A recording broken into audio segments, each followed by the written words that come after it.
Most of the Fat Controller's engines accepted diesels. James had never liked them. "They're all right," said Henry, "just mixed traffic engines like you and me." "Mixed up engines, you mean?" James grunted. "With windows at each end, how can they know if they're coming or going?" "Toby has 2 cabs," remarked Duck, "and he gets on all right." "Toby's just a little engine," scoffed James. "If an important engine like me didn't know which way to turn, what would the railway come to?" All the engines agreed that James was becoming much too puffed up in his smoke box. "Making out his royalty or something," grumbled Henry. "It's disgusting." "I knew an engine called King James," remarked Duck, "in the old days at Paddington.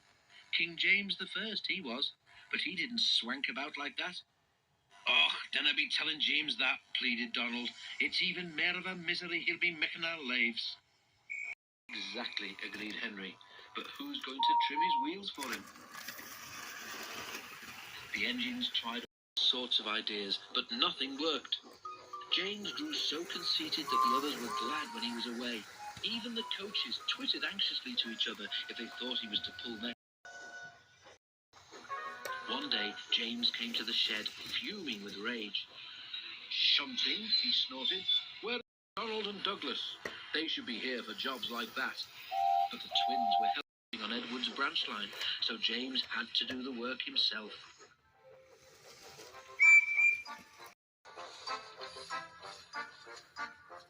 James's train had long trucks called well wagons. These have bogey wheels at each end, with a low section between them. They're used to carry cars, tractors, and other heavy machinery. The shunting should have been easy, but James was cross and bumped the trucks. "Oh, oh, oh, oh, oh!" they cried. Some of them slipped their brakes on to spite James. At last, James had only 2 trucks to fetch before his train was ready. The signalman sometimes found it hard to see what was happening. James's driver told him that James would whistle when they had collected all the trucks and were clear of the points. They had almost finished when suddenly James heard a sharp from another engine close by. The signalman heard it too.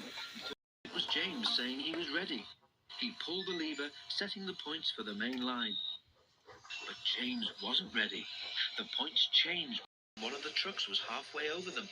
One bogie went the right way, but the other was diverted towards the main line. A signal stood right in its path. "Stop!" squealed the truck, but it was too late. "That's torn it," said James's driver. "The Fat Controller won't like that." He didn't. He spoke severely about it, because the signal was important and its loss was inconvenient. James knew that the accident was not his fault, but he was unusually quiet in the shed that evening.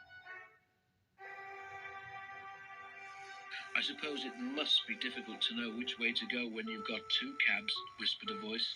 "But to go 2 ways at once with only 1 cab, that really is something." James pretended he hadn't heard.